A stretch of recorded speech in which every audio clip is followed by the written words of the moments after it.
Very good evening to all. We welcome all of you on behalf of W4W Foundation to another session of Friday.Waters.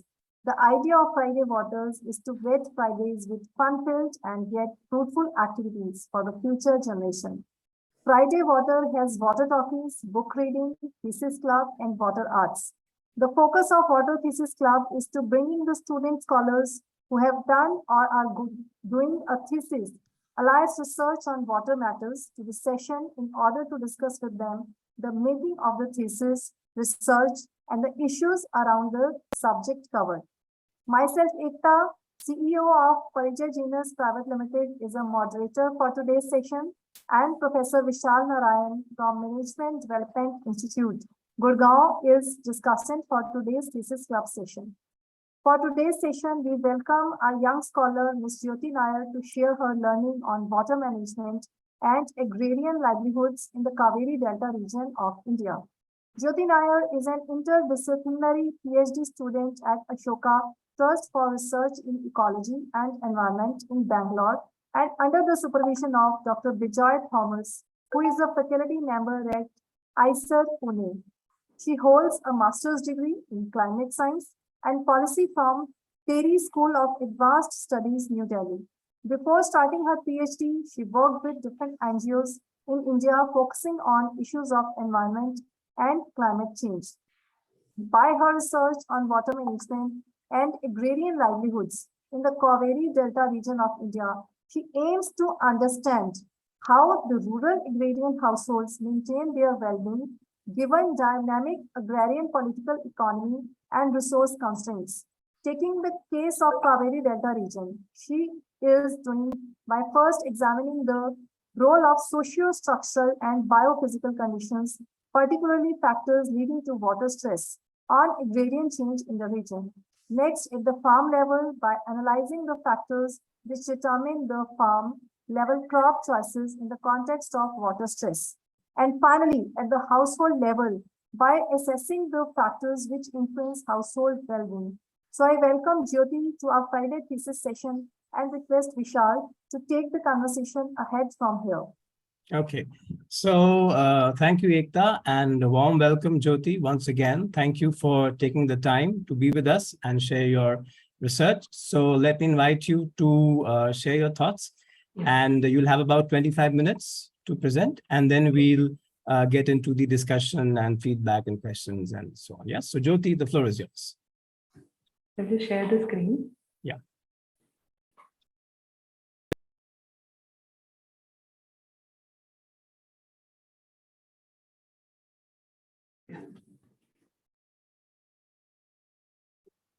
I'm sharing the screen now, so I hope it is visible. So, it's working, it's visible. What I am going to present today is part of my larger thesis. I will be presenting two empirical chapters from the thesis. And first of all, I need to also thank you and Dr. Vishal and Friday.Waters Theses Club for inviting me and giving me this opportunity to present here at this forum. The outline of the presentation is this, that first I will discuss the literature and the two research questions that I am discussing in this presentation, followed by the methods that I use for the collection of data, and discuss the findings of those two research questions and conclude the presentation. Now we'll discuss the literature on livelihoods, agrarian change, and environmental change. So the rural households move between different livelihood activities to improve their well-being. And this they do under the influence of structural drivers, the political economic factors. And in doing so, by moving from one livelihood activity to other and building different livelihood strategies, they change the context changes, that is the context in which they are building their strategies. Because in that process, they some of the households are able to improve their socioeconomic positions, while for some, because of the risks and that they face, they fall into the trap or they are further marginalized. So there are clear winners and losers in this process that then influences the interaction between the different social groups, influencing further the process of social differentiation. So it is not just that the wider or broader structural drivers that are influencing how the households maintain or build their livelihood strategies, but it is also these livelihood strategies, as they change, they are also influencing the agrarian political economy. And one way to understand this two-way interaction between the local livelihoods and the wider agrarian political economy is to look at the livelihood strategies as the households build them. So Dorward et al. Provides a useful framework to classify the different livelihood strategies into based on their abilities and the opportunities and constraints that they face. There are three categories: hanging in, stepping in, and stepping out. In the hanging in category, the households are struggling to maintain a certain level of well-being, and they face adverse socioeconomic conditions. The stepping up, the households that are stepping up are investing in assets to expand their current activities so that they can improve the production and also increase the income. Then households that are stepping out are able to accumulate, and these accumulated assets then provide them a base or a launch pad which they can use to smoothen the barriers that are there to the entry into different activities that can help them achieve higher income. And in this discussion, where the agrarian studies literature and also the livelihood studies is looking at this two-way interaction, the role of environmental dimension on both the livelihoods and agrarian political economy is not adequately conceptualized. So most of the studies, empirical studies that have done livelihood analysis coming from rural development, poverty and well-being literature, using the sustainable rural livelihoods framework, have looked at the different livelihood resources as to how different livelihood resources are combined to develop livelihood strategies. But the viability of these livelihoods depends on how the household is able to access those resources, their ability to transform them into useful assets, the opportunities and the constraints that they face. So Natarajan et al. Has provided in their revised framework, the same sustainable rural livelihoods framework, they provide this, they emphasize on the role of influence and access, the politics of influence and access, that the power structures or the power dynamics within the social groups play a role in how the households are able to build their livelihood strategies. And they also foreground the climatic and environmental context, because as the severity of impact of environmental change increase, the rural livelihoods become more vulnerable, and it will have an impact on the overall livelihood strategies that they take in response to these risks. So there is a need to then understand the reasons why certain livelihoods are possible by certain households and not by others. So in the first part of the study, I will be looking at how, in adjusting to these environmental changes, the livelihood decisions that are taken, they influence or reshape the agrarian relations, and also what implications it has on environmental change, taking particularly the case of water stress. In this, it is important to then look at what are the choices of crops of the farmers, because it is also a part of the larger livelihood strategies.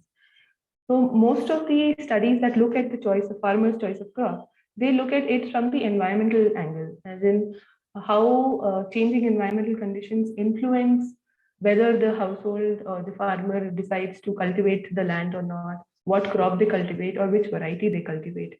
But the decision at the farm level is made under the influence of a combination of both climatic and non-climatic factors, the political economic factors which determine the access to the resources, their ability to use those resources, and also the marketability of the crops is also very significant. And in deciding to cultivate or not, and what type of crop that they cultivate, it then influences the use and management of water. There are the two questions that I am going to discuss today in this presentation are this: that first, how are the changes in households' livelihood strategies reshaping agrarian relations, and what implications it has on the water stress and how it is influenced by water stress? And secondly, how multiple stressors influence the crop choice decisions of the farmers.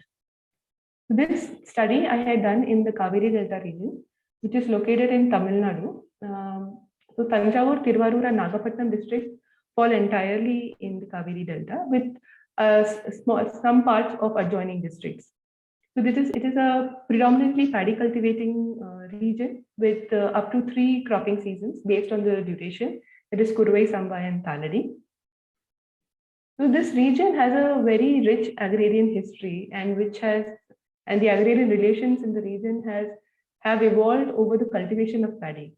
So the three farming classes, which is landlord, tenants, and agricultural laborers, were based on the caste, that is Brahmins, non-Brahmins, and Adi Dravidas. And the relationship between the caste-based inequalities were the root of the agrarian relations in the Delta. So the relation between the Mirasidar, who is the landlord, and Adimai, who is the agricultural laborer, was like similar to a slave-like kind of relationship with stringent rules and regulations and atrocities on the agricultural laborers. To the present time, where in the present time, the laborers are not they are not attached to a particular landlord. They are free to choose their employment based on the opportunities and constraints that they face. And the landowners themselves are not entirely dependent on agriculture, and they have diversified their income sources. So these changes from the pre-colonial time to the present happened with the changes in governance regime, social movements, peasant struggles, technology change, institutional reforms, and also market-driven forces, and was driven by market. Coming to the irrigation situation here in the Delta, so the farmers here have used both. They make conjunctive use of surface water and groundwater.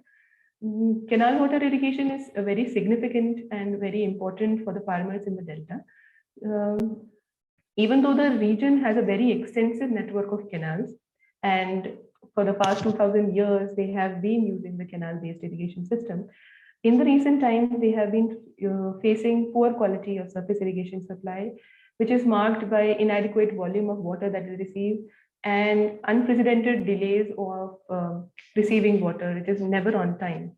So that has affected the paddy cultivation. And on top of that, there is this mismanagement of water resource and the infrastructure. The canals are poorly maintained, and repeated droughts, especially in the past decade. And 2011-12 was a drought year. 2016-17 was declared as the worst drought period in the last 100 years, has affected or has resulted in water shortage.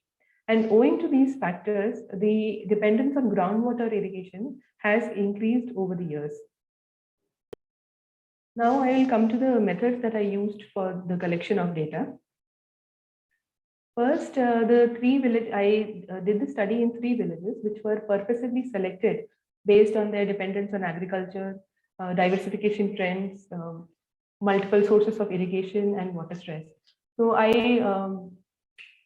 this decision was made on multiple scoping visits that I did in the Delta. Household and plot level surveys were done, and using a structured questionnaire.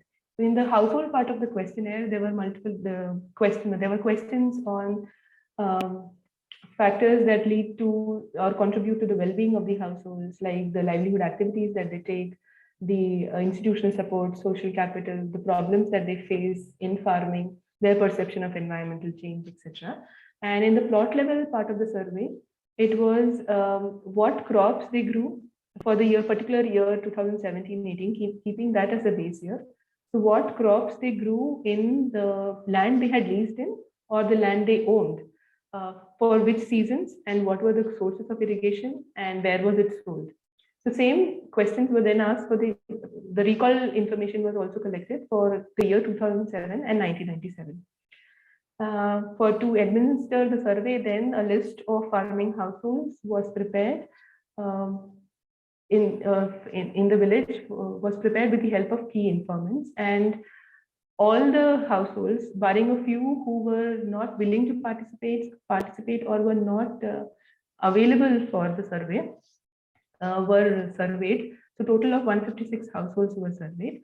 I also did focus group discussions in order to understand the larger problem, the problems related to the water stress, its impact on the livelihoods and the farming in general.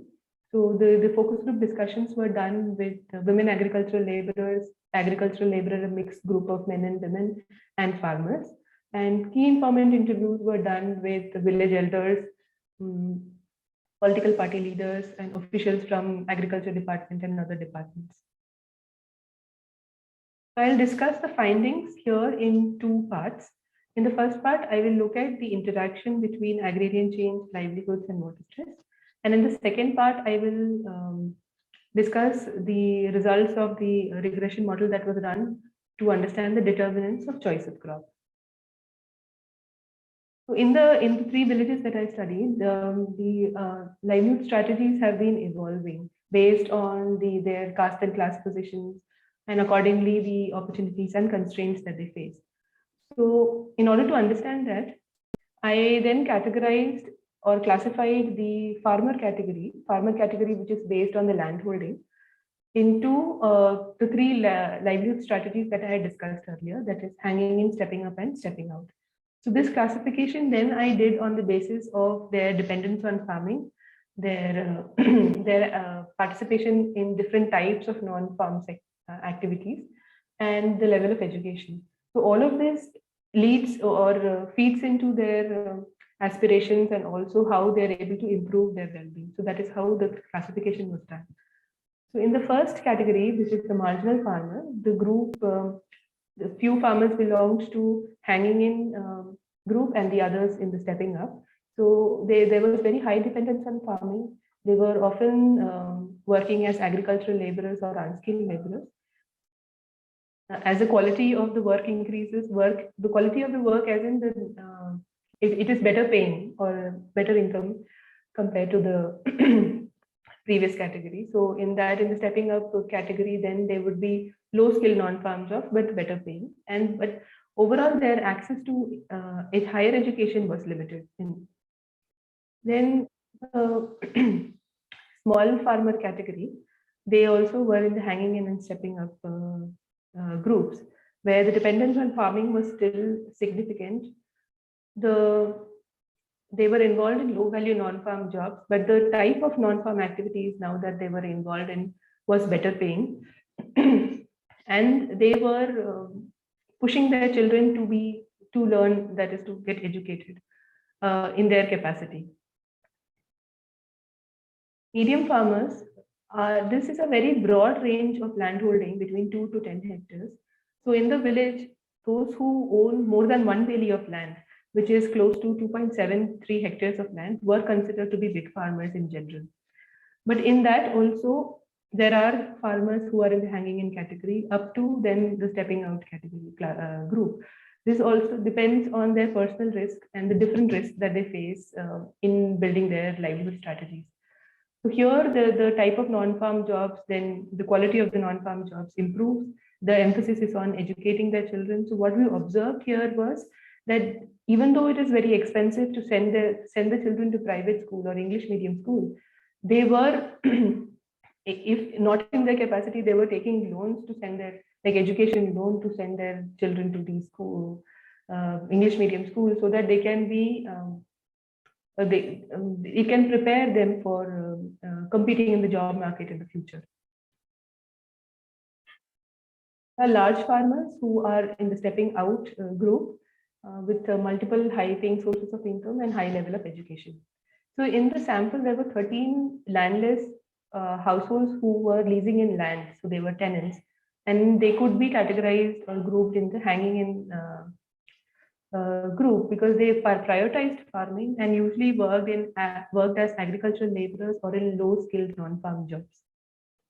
So overall, in this discussion, in these last two slides, what we saw was that depending on their caste or class position or the socioeconomic position, the opportunities and constraints, the different risks that these households are facing, they build their livelihood strategies that then can improve their well-being, can help them to accumulate assets, or can have a negative feed or a negative impact by further marginalizing them, by spiraling them down into the poverty trap. So These processes change their socioeconomic position, their class identities change, which then influences the process of social differentiation. And this is how the evolving livelihood strategies have an influence on the agrarian political economy. Now coming to the water stress situation. So I had discussed in the previous slides that in the region, because of poor quality of surface water irrigation, the dependence on groundwater has increased. So from the recall data of the survey also, we found that over the years, the dependence or the groundwater irrigated area has increased, and it has implications. One on the farming practices. So one of the 3 villages that I surveyed, in that village, they were entirely dependent on groundwater for irrigation. And in that, where traditionally those who have access to only canals would cultivate only in one season, in this village, they were cultivating up to 3 seasons. That is, even in summer season, when the land is left fallow for rejuvenation or for preparing it for the next cropping cycle, they were cultivating paddy using groundwater. So this is not a sustainable practice in the long run. Then it has influence on the power relations or the power structures. So one, the access to groundwater is not equal. So drilling of borewell is a very expensive process in which just drilling itself would take close to 2 lakh rupees, and then getting the electricity connection, the apparatus, etc., would cost another 2 to 3 lakhs. So only those who have that economic power, savings in form of savings or access to credit, they are the ones who are drilling borewells. And even for those who are purchasing water from these borewell owners, for them it is an additional expense, because they are, when compared to surface water, which is cheaply available or almost for free, now they have to pay for irrigating their land at an hourly basis or at a fixed rate for the season based on the frequency of use of groundwater. Then it is also increasing or deepening the inequalities between the borewell owners and the non-borewell owners. One in the form of the differential access to water, and the other is that now the borewell owner has more authority. They can decline or deny sharing the water with the non-borewell owning farmer, who would then face losses in production. It is also affecting the social institutions in the villages. So every year there is this irrigation management committee that is formed in the village. A leader is elected, and they are then responsible for bringing together the farmers for collective action towards repair and maintenance of the sub-canals and canals which feed into the different plots within the village. But now those who have access to groundwater, and especially the borewell owners, are showing disinterest in participating in this village level irrigation committee, because the canal-based irrigation is still significant in the region, but because of the poor quality of supply, the volume is inadequate, and there is such extended delays that when the water is supposed to reach them in around July, August, it in some years has reached them in October, November. So that kind of delays, they don't see a point. They consider it to be a futile exercise to participate in this collective action. And this growing dependence on groundwater and the unsustainable practices, the farmers have been observing a gradual decline in the water table, especially because in the last decade there were these recurrent droughts that also affected the water situation. Now we will discuss the results of the determinants of crop choice. I used binary logistic regression to understand the probability of choosing a crop category in the 3 villages. In the 3 villages, so what we found was there was only paddy and cotton that was grown, and within paddy there were different varieties of paddy that were grown, and I have now classified them based on their duration into short, medium, and long duration paddy. So there are 4 crop categories that I used in this analysis: short duration, medium duration, long duration paddy, and cotton. Then there were few paddy varieties which we could not categorize in these groups, so they were not included in the analysis. They were a very small percentage which could be excluded for the analysis. So what we have assumed here is that the probability of choosing the crop category is depending on a combination of both climatic and non-climatic factors, which there are socioeconomic factors, there is institutional support, their access to irrigation, groundwater and canal, the problems that if they are facing any problem in accessing irrigation, then there is the influence of market and their perception of environmental change. Now I'll discuss the factors that influence the crop choice and their influence by taking example of few of these variables. So overall, what we observed from the field and also now from the results of this model is that the preference is towards growing or cultivating medium duration and short duration paddy varieties and not so much for long duration paddy varieties. So this is because short and medium duration paddy variety are slender grains, which are more in demand by the private traders. And long duration paddy variety is bold and coarse grain, which is sold usually mostly not taken by the private paddy traders, so sold at the government run direct purchase center. The farmers feel that the transaction cost to sell their harvest to the direct purchase center, where there is rent seeking, that is corruption, there is a waiting period, and they have to safeguard their harvest, their produce till the time it is sold or it is taken up by the center. So because of these transaction costs, they think that it is profitable to sell it to the private traders. Now, because the private traders are preferring medium duration and short duration, more and more farmers are growing that. And within that, we observed that medium duration paddy variety is more popular. There was this variety BPT 5204, which was grown in close to 37% of the gross cultivated area. So now coming to the results, so the households that are higher, like with the increasing land holding, they were more likely to grow medium and long duration paddy variety and cotton. So cotton is grown in summer season when the land is left fallow and prepared for the next cropping cycle. So we assume that, I'm assuming here that those households which have higher land holding, they allocate a piece of land to cotton and the rest of the land can be prepared for the next cropping cycle. So that is the reason that cotton is preferred by higher land holding farmers. And also cotton is a cash crop, so it gives additional income. And higher land holding is an indication of wealth status also. So those who are facing problems in irrigation were more likely to grow short duration paddy variety and cotton. Short duration paddy variety and cotton require less water. So that could be one reason. Those who had access to groundwater were more likely to grow medium duration paddy variety and cotton. This could be because that they are profitable crops, and access to groundwater is expensive. So they might, and in addition, there is this cultivation cost. So they might as well grow profitable crops that can be sold easily and would give higher returns so that they can repay their loans on time.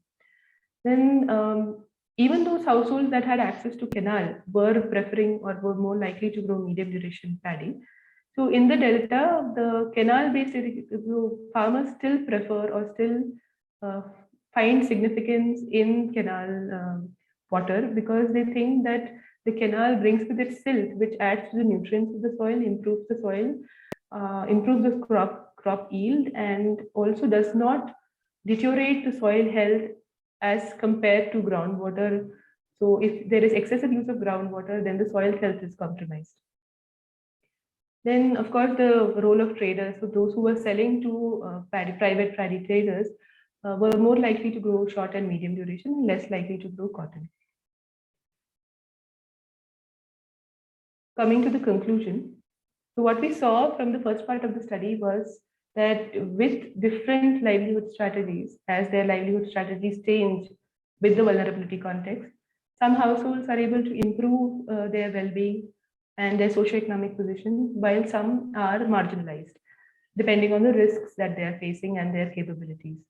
And This process clearly results in winners and losers that that influences the class identities and the process of social differentiation. And that is how it is influencing this ongoing agrarian change, this interaction with the local livelihoods and the political economy. And when we look at the water stress situation, because of the poor quality of the surface water irrigation supply, there is this dependence on groundwater, which is not equal. So the hanging in households, for example, for them to be able to purchase groundwater to irrigate their land would be an additional burden, which might increase their indebtedness. But for a stepping out household, for whom it is not a big challenge to deepen the bore well or to drill another bore well, by doing so, they are actually adding into the water stress and unsustainable and making it more unsustainable. Then the results of the choice of crop, the farmer's choice crop model, show us that there are multiple stressors that are influencing the choice of crops. And it is by focusing only on the climatic condition, we do not get a holistic picture of the reasons why a particular crop is chosen or why the households, how the households decide to cultivate or not. And in their decision of the crops that they choose and whether they cultivate or not, and in which season, influences the use and management of water. So in order to understand the contemporary rural social change, there is need for deeper engagement with this nexus of agrarian change, changing livelihoods, and environmental change, especially particularly here in the agrarian context, how water stress is influencing these changes. I am thankful to my doctoral advisory committee, Dr. Bijoy Thomas, Dr. Veena Srinivasan, and Dr. Chandrasekhar Bahinipati for their timely advice and guidance. To my home institution, A3 and Mahe, to the survey respondents and participants for their patience and time, to Bharat for his efficient field support, and to friends and family for many, many things. Thank you. Okay. Well, thank you, Jyoti, for very lucid, very well structured, very well managed presentation. So I'll quickly summarize what I learned from your talk and then throw up some issues for discussion. So basically, you started, using the Sustainable Livelihoods Framework, and you worked with the classification of livelihood strategies on lines of hanging in, stepping up, stepping out. And you looked at how the crop choices were shaped by both the climatic and non-climatic factors. And like in many other studies on Indian irrigation, you looked at the relationship between surface and groundwater in the context of irrigation, the rising role of groundwater irrigation, but the fact that there is, say, a socially differentiated accessibility, of groundwater that leads to certain ways in which power relations around groundwater irrigation, around the groundwater economy take shape. And I understood that that has certain effects on deepening the social inequalities, and it influences the social stratification and the social structure, right? And you also looked at how this rising dependence on groundwater has implications for collective action situations, for instance, in terms of the declining interest in the water management committee that looks after the canal irrigation infrastructure. And you left us with more questions and thoughts on investigating the relationship between livelihood diversification, agrarian relations, and environmental change. Yeah, so that's how. And of course, in terms of methodology, you worked with a sort of a purposive sampling design, and you used both structured surveys, to gather kind of more quantitative data, and then you perhaps try to contextualize that with your FGDs and your key informant interview. So that's where that's how you moved methodologically. So thank you very much for a brilliant talk. Being for those of us who've done fieldwork on water, we know how difficult it is to unravel these complex relationships, and the fact that it takes really, really long to develop this kind of an understanding, to unravel these relationships and networks. So my compliments for that. So I see that there's some very interesting questions in the chat box. I don't want to stand in the way of you're trying to answer them. So I'll not take too much time, but just to help you to expand on some of your thoughts and ideas, I'll raise a few questions. So one is that You said that one of the reasons that farmers switch to groundwater, which we widely know from irrigation studies, is the relatively poor reliability, right, of canal irrigation. So usually farmers use canal irrigation because it's cheap, right? And groundwater irrigation because it gives greater control over the availability of water, and therefore groundwater irrigation, is good for agricultural productivity. And that actually explains why, there was a spurt in groundwater structures in the north, to support the green revolution technology in the 1960s and 70s, right? So can you tell us more about what is it that causes you to label canal irrigation in your study area as unreliable? I mean, what would a reliable canal water supply be? Because one can understand that, the canal irrigation infrastructure is shut down for repairs and maintenance. There's some bottleneck somewhere, but then what is it? So in your study areas, what is it that a perfectly functioning canal irrigation system is expected to deliver? What is it that you would call a reliable, canal water supply? So because the three villages and in general in the delta, the dependence is on paddy cultivation, that it is a paddy cultivating region. So in general, the demand for water is very high. Right. So for the farmers who are dependent on canal irrigation, if they do not have access to groundwater and they have prepared the nurseries and they are planning to transplant their paddy seedlings on the scheduled time and they do not receive water at the scheduled time, then it leads to losses. Right. That is where, and over the years, even though in that region there is this extensive network of canal, they have been 100% relying on canal-based irrigation. Over the years, in the recent past, that they are experiencing is that there is this considerable delay in water reaching them. One is especially in the rainfall deficit years, when most of the water is diverted by the upper riparian states. So that has been a bone of contention, right, between the two states. So that has been an issue. For example, in the year when I had done the survey, for past 7 years, so June 12th is the date when the water is released from the major dam, that is Mettur Dam, to the delta. But in the past 7-8 years, it was never on June 12th. It would. So even if there is a delay by a month or two, that is okay. But there have been years where people have told that they have received water by October, November. So without groundwater supplementing, that they cannot depend entirely on surface water because of this unreliability.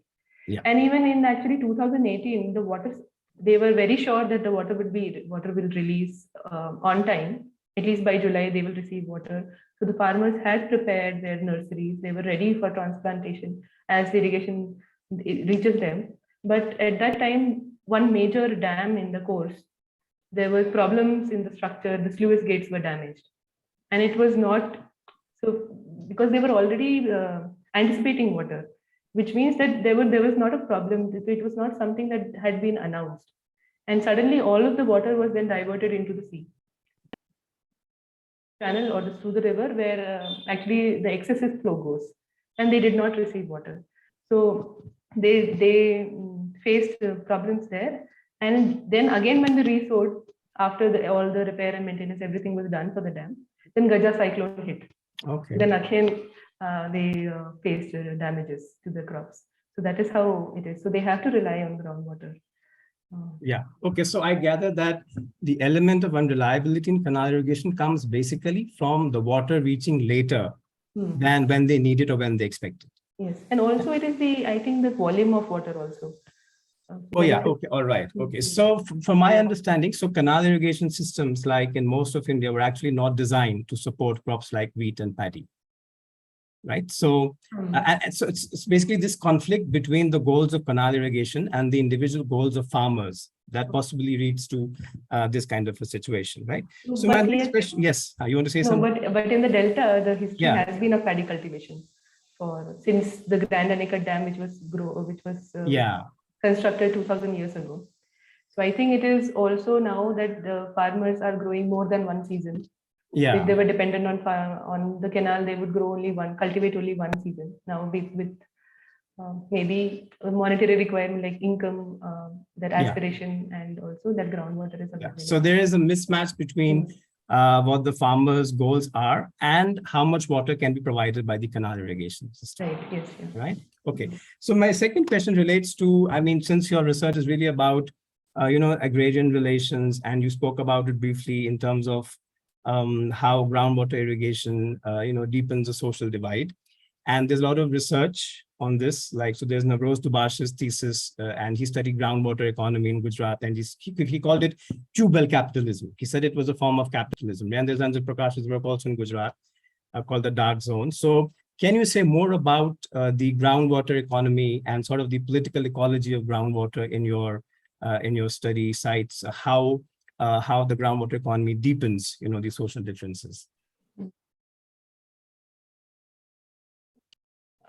The previous two studies that you mentioned, Yeah. were, I think, in a region where there was very much high dependence on groundwater. Yeah. And there was water scarcity was a prominent issue in those regions. Mm. In the delta, the significance of canal irrigation is still very high. Okay. So this groundwater, this power structure, the inequalities or the power dynamics that we are observing now is an emerging phenomena. It is not so stark or evident. Okay. So I maybe my study does speak to the previous studies where they have looked at how the power dynamics between the borewell owners and non-borewell owners are deepening, or the inequalities are deepening because of various reasons, like how they are able to access, whether they are able to drill, or whether they are able to access. And but to make a claim now, it is I think it is in a very early stage. Okay. To say that. Yeah. Yeah. Okay. All right. And my next question is more a methodological question. And I think, of course, there are many students in the group. And so students struggle between, a qualitative research design and a quantitative research design. Some people are number crunchers. Some people are good with narratives.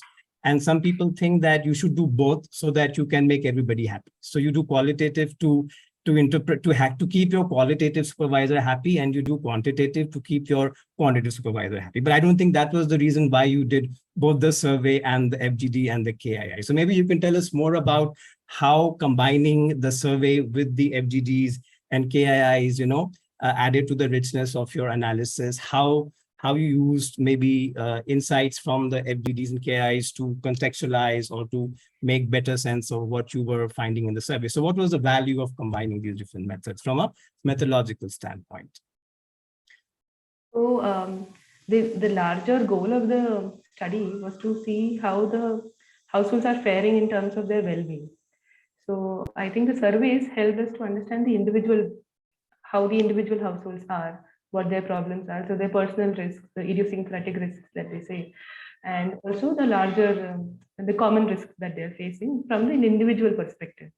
But then these FGDs, I think the group discussions then give us at the village level, the group perspective as the laborers, what they think of the problems that they're facing in their livelihoods, or what the farmers as a group are facing in form of water stress. So I think the scale then differs from household to FGDs, and then at key informant interviews where I interviewed the political party leaders or the officials from the agricultural departments, where they would then give a regional perspective of the delta, of how things are in the delta. So and also it also helps to validate between the three informants, and also the information that we receive from these informants.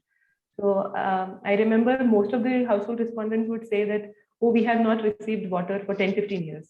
But it is not that they have totally not received, entirely zero water was delivered to them.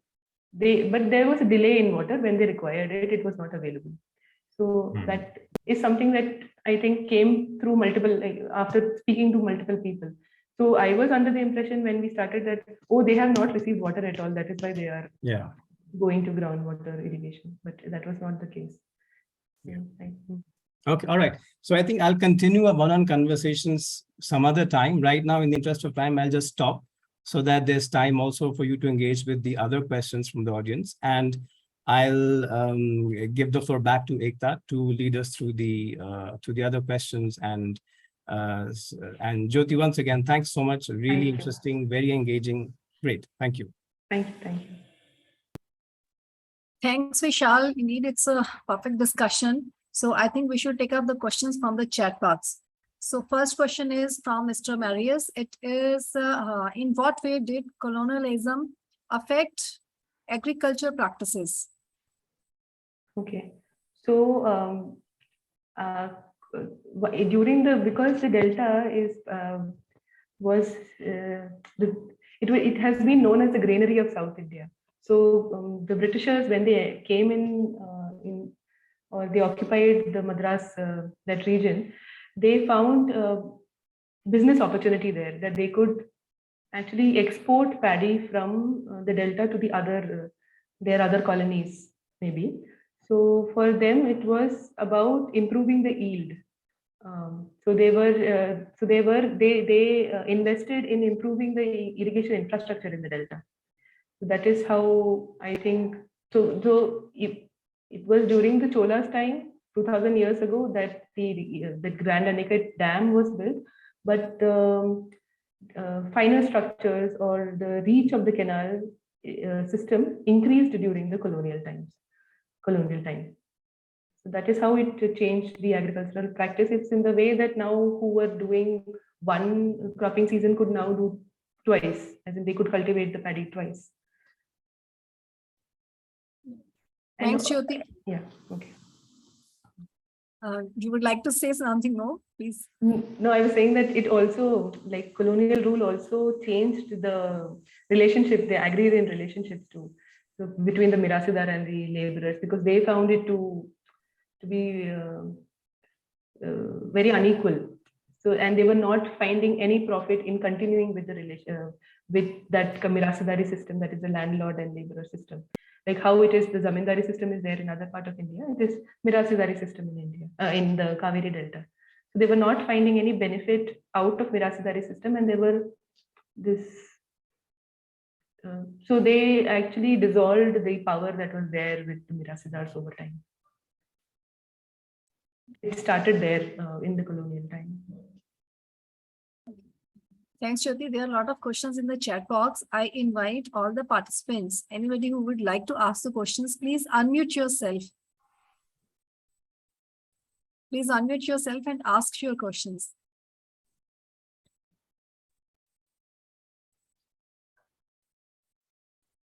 Hi, Jyoti. This is Vivek. Good seeing you. I was just wondering if in these areas, there are any community-based or maybe government-led groundwater management initiatives in place, because you showed such a dramatic change in use of groundwater. So what's been the response either from the people or from the government in this area? As of now, the groundwater decline or the depletion is not such a serious issue. So there is not so much management from the government side in managing the groundwater use. Actually, they are encouraging in a way by providing them subsidies to drill borewells. Okay. Because canal water irrigation is still significant, and it is only because of the repeated droughts that the dependence on groundwater has increased over time, especially in the past decade. All right. Okay. Thanks. I'll let the next question come. So, Mr. Marius, I can see the questions from you in the chat box. I would like you to unmute yourself and ask your questions, please.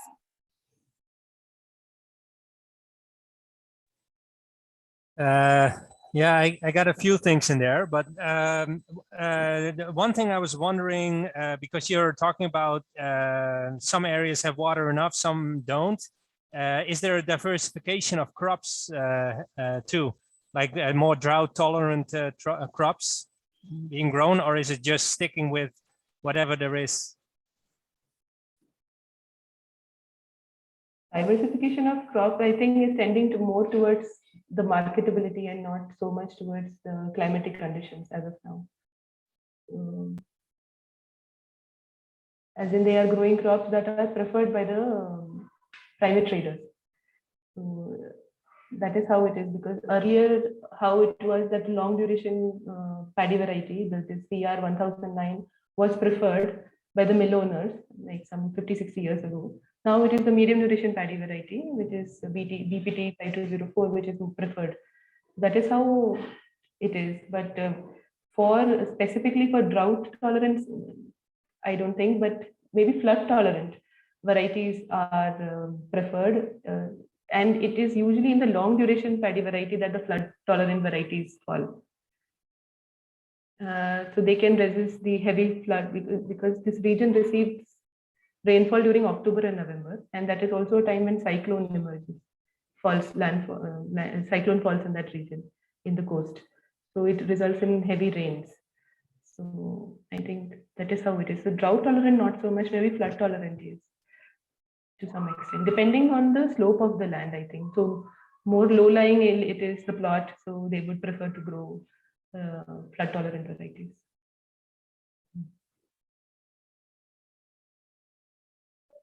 Here is next is Rini Thomas. Can you please unmute yourself and ask your questions?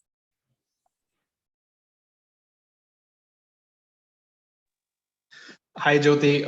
It's an excellent presentation. I hope you remember me. We met at D3. I mentioned a lot of questions. I was just curious, has the farmers that you interviewed, did you come across any farmers who have failed bore wells, or what is the number of bore wells held by different farmer groups? And also, is there any water quality issues, just out of curiosity? Okay.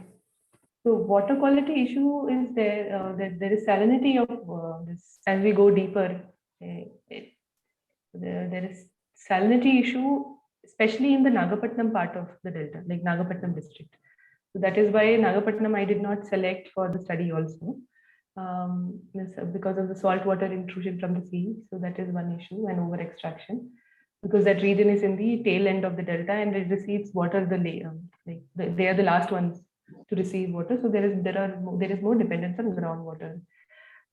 In the 3 villages that I studied, as of now, there is no water quality issue, but they did mention that if we go deeper beyond 200 feet, maybe we get saline water, so it is not good for the soil health. So we don't do that. At least now they are not doing it. So, and the number of, you asked about the bore wells.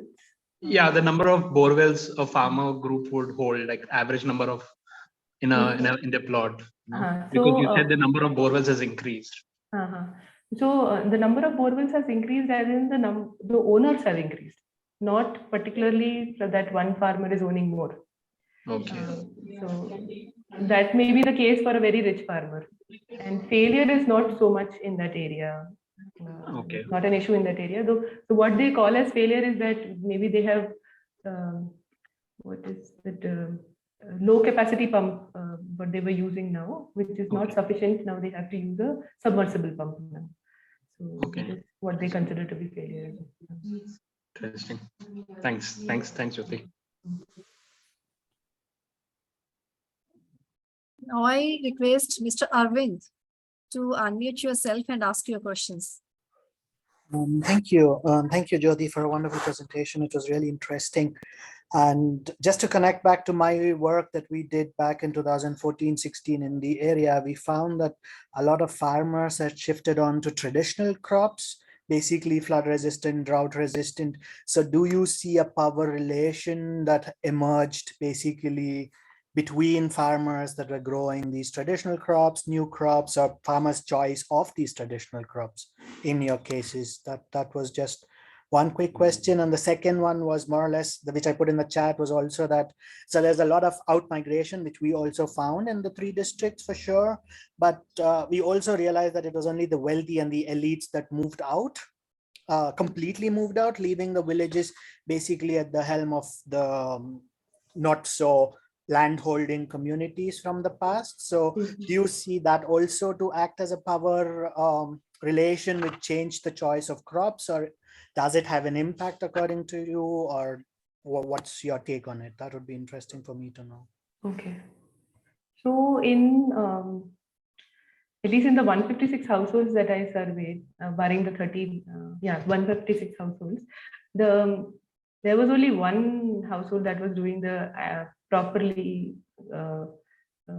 what is it, the traditional paddy variety, where they preserve the seeds on their own and use it for the next cropping cycle, and they don't purchase the seeds from outside as the other farmers do. So, and it is a movement that is now in the Delta.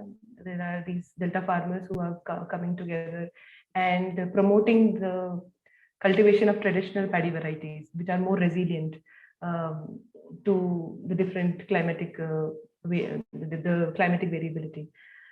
So I don't have much information on how the power relations would be for those between who are growing the traditional paddy varieties and the hybrid varieties here. But yes, those who were growing traditional paddy varieties had linked themselves to a group and they had a very well established market supply chain. So that way they were secured, is the information that I have about that. And about out migration and remittances affecting the crop choice. So what I know is that using the remittances, it helps them to, so they invest the remittances in farming. But their choice of crop depends then on the local conditions and the market condition. And like I mentioned, in the market now, the medium duration variety is popular and is preferred by the paddy traders, private paddy traders. So that is what most of the households who are aspiring to accumulate are growing or are cultivating. And about out migration of the wealthier class. So in the Delta, Brahmins or the upper caste, mainly the Brahmins, were the landowning class. And they had like hundreds of acres of land in their hold. They were holding that. But with land reforms, this happened after independence, where with land reforms and other institutional reforms, where their power was dissolving, weakening. So they found opportunities outside, and they were the first ones to out-migrate to urban jobs. So even in the three villages, there is a street which is traditionally known as Agraharam, where only the Brahmins would reside in the past. Now there is a mix of caste groups that live. So earlier, no other caste group, or especially the scheduled caste, was not even allowed to enter that street. Now they are living in those houses which belong to the Brahmins. So there has been this upper mobility. This has dissolved the inequalities. Caste-based inequalities as such are not as stringent as it was earlier. And even in the present situation, out migration is only those mainly is done by those like especially abroad, is done by those households who have that base that they can take that risk to send someone abroad, and who are in the marginalized section who are taking that risk. It can go either way for them. If they are not successful abroad, then if they come back, then they have to prepay their debt, and the other problems would come with that. So that's all. Thank you. Thank you. Thank you.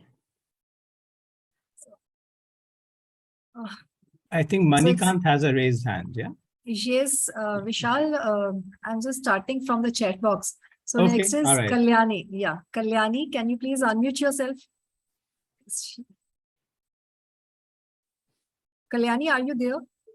Yeah, hello, can you hear me? Yes, we can. Yeah, so actually my question was answered in the previous question. So, but thank you anyway, Jyoti, for the presentation. It was actually answered. Yeah. Yeah, I was just reading, so I did answer. Yeah.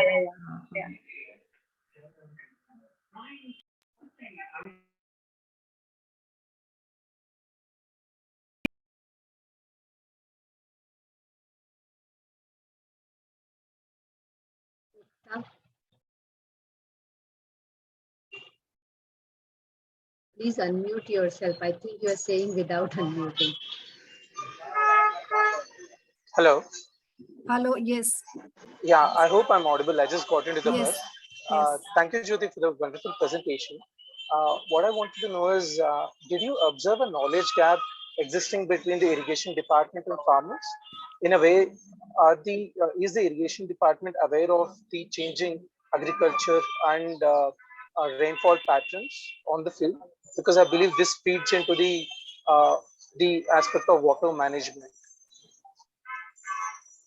Because there is this a huge gap that I have seen in the upper Cauvery basin. So just curious on this. So even if they're aware, but the allocation of water and so the allocation of water to the villages is just as it was. It is not changing. As in, they based on the cultivable area of each village, certain number of days the water is released to the village. That is how it functions. There are no at least we didn't come across any process or any interaction between the farmers and the irrigation department where they are thinking of changing the scheme of water allocation for that or water management for that purpose.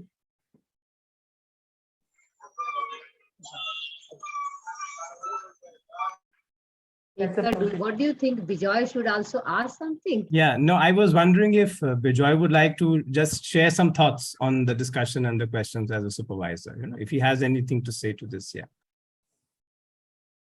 Well, I thought it was a wonderful discussion. I think all the questions and comments that were posted were really pertinent to what Jyoti is looking at. And so these are all really important issues as well. And one of the important things which I think Jyoti has done is to also combine the different scales of analysis in her work. So in fact, she already has a published paper which is a systematic review of drip irrigation in India. So which asks the question, why is it not really taking so it should actually have been much more popular by now, but then why is it not taking off? So second, what she presented today, the two chapters of her dissertation. So one looking at the historical evolution of agrarian relations and what implications that has for the current agrarian practices. And also looking at household data and then doing an econometric analysis of crop choice. So I think one of the challenges has been to combine many of these different scales of analysis, be focused in the field, looking at the household level as that lower scale of analysis, yet zooming out and then try to also bring in that larger picture. So obviously there were challenges, and I think many of the questions and discussions that happened today was really good.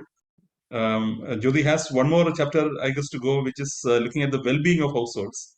And she's on the way to completing it, and hopefully next year we will see the happy news of her graduating. So we are all looking forward to that. Yeah. Great. So now it's time, Mansi, would you like to ask and add on something? Oh, thank you so much, Ekta. And thanks, Jyoti, for the enlightening session. I'm really getting convinced that Thesis Club has to be more often than once in a month. With all these young water enthusiasts are really, having such in-depth knowledge and even enthusiasm for that matter to show some new optimistic ways to deal with things. My question to you is very simple, Jyoti. You made it very clear that the cropping choice is still not climate or water crisis driven, but it is still market driven. So I will just steer the question which I had posed in the chat box. Do you think there is a discussion on water crisis or climate crisis for that matter among the community, or is there some kind of anticipation or change in cropping or even leaving farming for that matter? Because on an average in the country, we are seeing that the farming choice is reducing. So do you think the discussion has already started or it is emerging?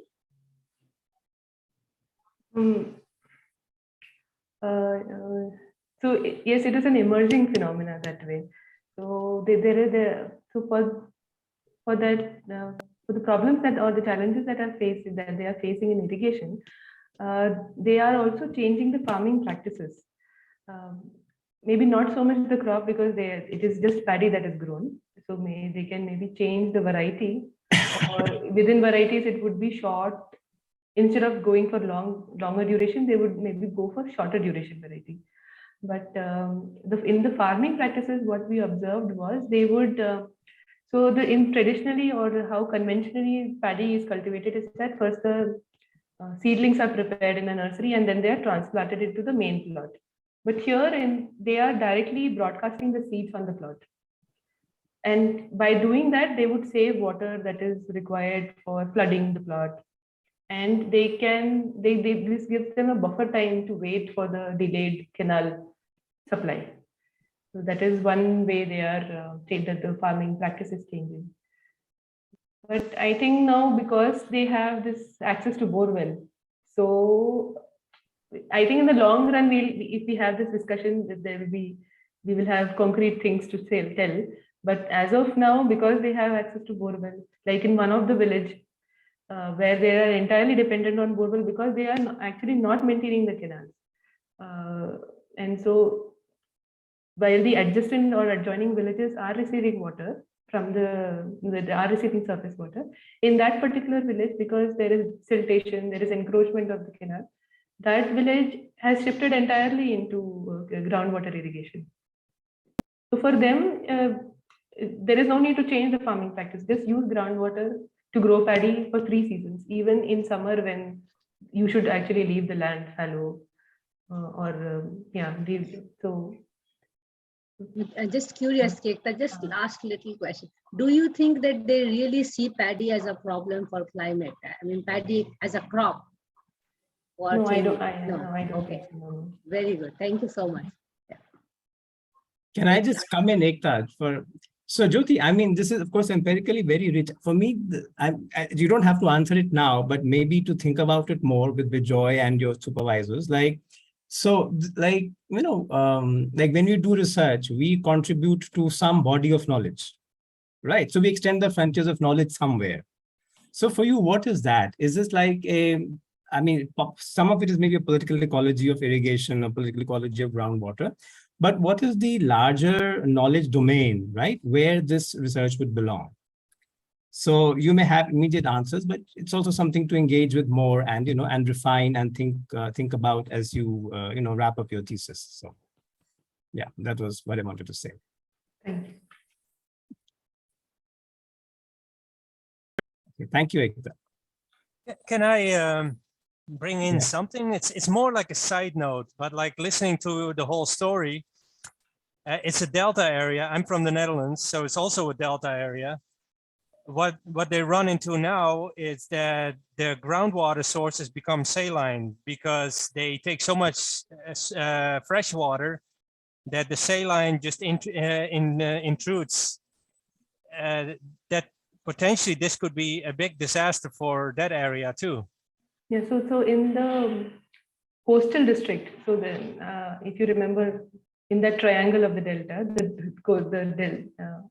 the district which is closer to the coast, in that district there is this problem of saltwater intrusion and in the groundwater, seawater intrusion in the groundwater, so which has affected the soil quality also. So there is salinization of soil too. So before cultivating the paddy, they have to, I think it is gypsum that they have to spread it on the soil before they can cultivate to balance the alkalinity of the soil. It has gone to that extent also. Okay, so it's a wonderful discussion. Thank you, Jyoti, for bringing this beautiful thesis with us. And thanks to all the participants who have created added value to this discussion by asking a lot of questions which are relevant and also contributing to this thesis also. So I think this is a very enlightened session. And the most important is that how we humans are just market driven and not considering the environmental as well as the soil conditions of particular area and how we are exploiting the nature. And that's what we have to think about seriously, that how these things can be in synchronization with the nature. So thanks to all